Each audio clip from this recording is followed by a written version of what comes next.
everybody, welcome to a day in the life of our homeschool. I have already been up at this point for a little while. It's probably around 8 a.m. here, and I usually get up at 6. I have my quiet time with the Lord, and then I do a bit of work, and then at 7 the kids get up and we say goodbye to my husband for the day as he heads off to work, and then we all head off to do our chores and get ready, and so that's what's happening here. If you are new to my channel, I'm Christine. I'm a homeschooling mom of 3, and I like to share homeschool content that I hope is helpful and encouraging to other homeschool families or families who are looking to homeschool. So if you're interested, go ahead and subscribe. I am now going into the kitchen, as you can see, my kitchen with my beautiful morning light. When we moved to this house, I was a little nervous about the lighting because our old house had such beautiful sunshine all day, and I have not been disappointed here. It's so lovely, and the kitchen gets the morning light, our bedroom and one of the living rooms gets the afternoon light, and it's just amazing. So anywho, that was a little aside, but still a huge blessing to me. So for breakfast this morning, I just made the kids some porridge and toast, which is pretty standard in our home. It's quick and easy, great for the winter time, although we're just about to head into spring. But it's, porridge is nutritious, and I can change it up and add different things to it to make it different for the kids. Sometimes I do sheet pancakes and freeze the second or like half the batch, and then we have that the next day, or just put it in the fridge, whatever. But I don't change things up too often. We're not an egg-eating household. Most of us don't care for them. So we kind of stick to this kind of stuff. And I just do some morning chores, and then we sit around the table. All right. Can I pray? Yeah. Amen. All right, let's do our verses. Psalm 100, make a joyful noise unto the Lord, all ye lands. Serve the Lord with gladness. Come before his presence with singing. Know ye that the Lord, he is God. It is he that hath made us, and not we ourselves. We are his sheep. We are his people, and the sheep of his pasture. An even day today. So it's Ephesians 6, 1-3.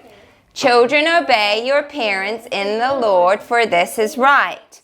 Honor thy father and mother, which is the first commandment with promise, that it may be well with thee, and thou mayest live long on the earth. Revelation 4:11. Thou art worthy, O Lord, to receive glory and honor and power, for thou hast created all things, and for thy pleasure they are and were created. All right, last one. Hebrews 11:1. Now faith is the substance of things hoped for, the evidence of things not seen. You all right? Okay, good job. Okay. It's chocolate cake. Are you listening up now? We're going to start reading. Shh. Jesus heals a nobleman's son. Jesus once said, a prophet is honored almost everywhere except around his home. Now Jesus was going home to Galilee. Would his own people honor him? Would they accept him and believe in him and treat him like God's son? The Galileans did welcome him. Many of them had been in Jerusalem for the Passover holiday. They had seen the miracles that he did there. As Jesus traveled through Galilee, he came to Cana. That was the town where he had turned water into wine. A government official lived nearby in the city of Capernaum. When he heard that Jesus was in Cana, the man went to see Jesus. He begged Jesus to come to Capernaum to heal his son. There's lots of back and forth with my kids. They get up, they move around, they do not sit still for extended periods of time. So I kind of wanted to include that in here so that you have an honest idea of how things really look in our home.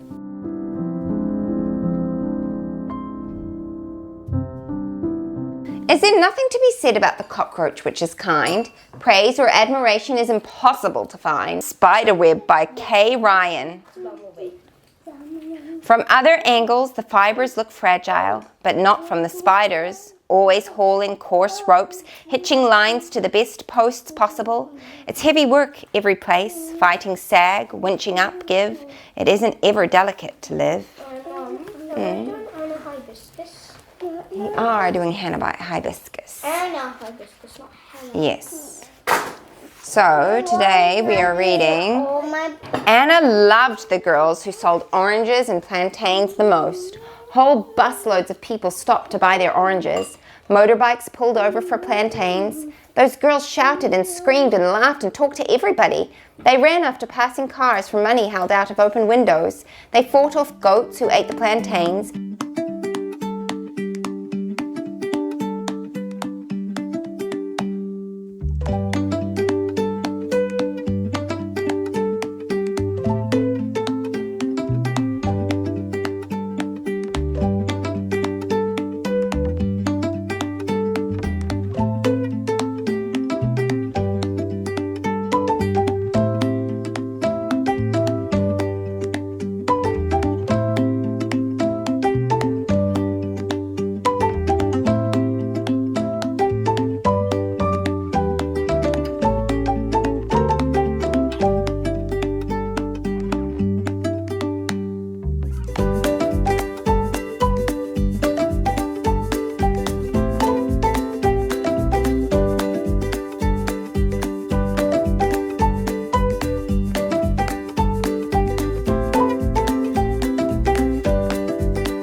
Tell me, do you know what a plantain is? No.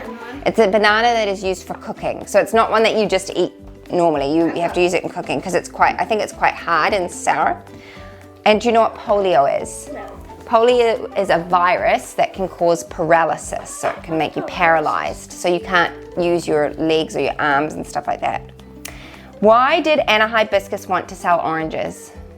Because she wanted money. And she was bored, wasn't she? Yeah. Why did Anna Hibiscus have an advantage as a salesperson? She had better stuff. She had better oranges. Annie?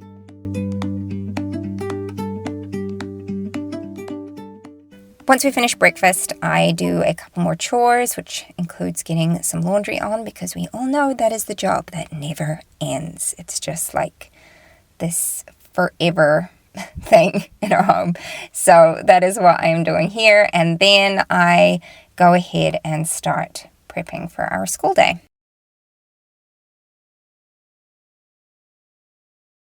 So in August, we've actually since changed things up. But in August, the way that we were doing our school day is I would do preschool with my youngest daughter first. And while I was doing that, my older two would do their handwriting and their literature, and then maybe some independent work from their math and language arts if they had time to fit that in.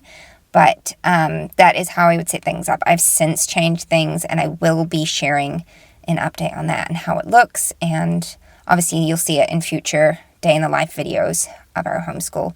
But I just like to get everything set up because it's just less distraction for the kids if it's all ready for them to go, and it cuts down on wasted time. I'm just going to show the kids what they need to do.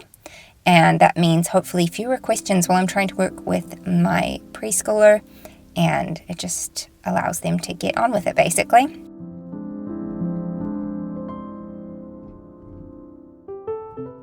Honestly, they're usually pretty good at figuring out what they need to do because it's just a pattern and a routine for them. But if there's anything different, I like to point that out ahead of time so they're not having to come to me halfway through.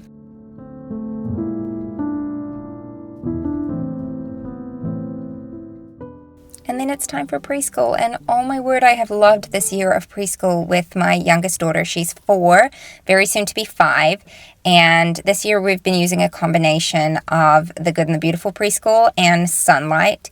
And it's just been lovely. I've sort of pulled from both just as it works for us. And I've just had such a good time. I've taken it very casually, so I have not been super rigorous with stuff. But we are starting to pick up the pace at the end of the year now because her attention span's a little bit longer.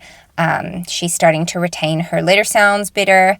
And it's going really well. And she'll be going into kindergarten next year, which again is going to be lots of books and snuggles and that kind of stuff, but also a little bit more formal school for her. So she loves it. She really, really enjoys her school time with me. Right here, she's watching the letter sounds videos from The Good and the Beautiful, and she just loves them. She loves to sing, so the songs are a big hit for her. She really likes it. And then she's got their little workbook, And she just thought she was so big here because I let her use one of my friction pens to fill this out, and she just thought she was really big stuff. So it was very cute. She really enjoys doing this with me. And then we usually round out the day with Sunlight's read alouds. And this doesn't happen every day. I do Sunlight 3 times a week with her, and we're not using their full program anymore. We were, but we're just doing the read alouds at the moment. Here's a little game from The Good and the Beautiful. She loves these. All my kids have loved these so much. And the older two inevitably end up wherever we are. They don't like to miss out. And I just have to make sure they're not giving her the answers and that she's actually working to figure things out.